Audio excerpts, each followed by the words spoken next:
Let's all take a trip down memory lane. You're sitting on your couch, you're probably bundled up in some warm blankets and watching a movie that you've never seen before. It's called Wall-E, and you can't help but fall in love with the little rusted out robot and his pet cockroach. Hearing Wall-E's little voice saying, "Eva," as he sees the new glowing robot floating about. But the speech isn't about the robots and their junk collecting jobs, it's more about the people. Do you remember the spaceship filled with all those obese people wearing red jumpsuits who can't even walk on their own? They are seen drinking supersized drinks, watching TV, Zoom calling with friends, but not really much else. In the movie, the people are so sluggish that they can't even get back into their own chairs if they fall out. Let me bring another memory to your mind. Do you remember the last time you had fast food? Was it last week or maybe yesterday?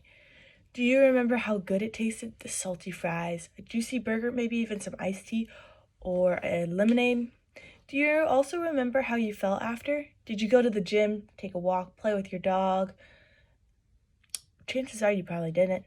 My guess is the exact opposite happened, didn't it? Did you just end up sitting on your couch or maybe in your bedroom watching TV or TikTok? Did you scroll endlessly through random For You pages? Or did your brain feel foggy, or did you just overall feel unmotivated? Learning about health and how to best take care of the body God has given me has really been an interest of mine for a long time now. My mom has helped me learn all kinds of things as well. Things from fermenting sauerkraut to using essential oils to boost your overall health and cooking amazing organic meals at home. My main talking point today is how I believe that you should limit, if not completely cut out, all fast foods. So my first point today is about MSG. So MSG is an additive found in many fast foods, actually many foods in general, as a flavor enhancer. It stands for monosodium glutamate, which is an altered state of glutamic acid. Glutamic acid is naturally found in bone broth, tomatoes, and anything that gives us the umami flavor. So I don't know if you've learned this, but umami is one of the 5 known tastes. There's sweet, sour, salty, bitter, and umami. Umami is also commonly known as like the savory flavor. But MSG is a highly concentrated version of that is put into foods to give it the savory taste that is actually addictive. So the reason for its addictive properties is because it's a neurotransmitter that affects the brain. Studies even show that it can stunt brain development and give us a sluggish, like foggy brain effect. Typically, high concentrations of MSG is found in fast food, which causes people to overeat due to the addictive quality. Dr. Axe says, because MSG contains a concentrated amount of free glutamic acid, it can increase the glutamate levels in the blood rapidly. While some people can tolerate moderate amounts without noticing any side effects, it can contribute to symptoms like headaches, flushing, and muscle tightness in those with MSG allergy or sensitivity. MSG really is not a healthy way to enjoy the umami flavor.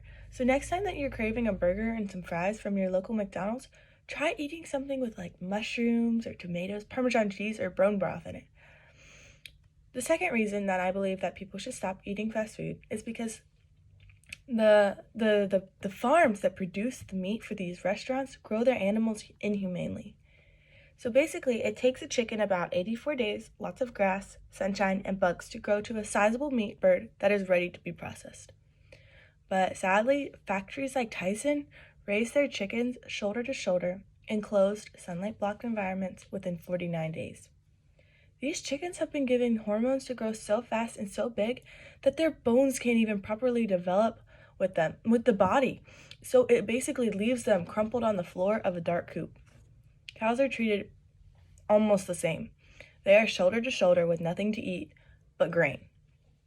And since when have cows eaten corn as a meal naturally?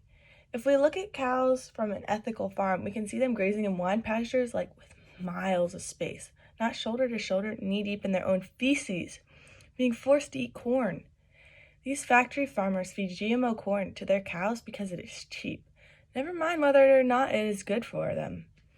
Since cows are eating the GMO, we as a consumer in turn do as well. By cutting off fast food, you might see a change in your physical health, and you will have stopped supporting unethical sourced meats. It might be hard to resist the cravings of cheap, unhealthy foods, but in the end, your body will thank you. Stop eating fast food. It hurts your body, and the animals that you are eating was hurt during its super short lifetime. It's like Eric Scholzer said, fast food is popular because it is convenient, it is cheap, and it tastes good. But the real cost of eating fast food never appears on the menu.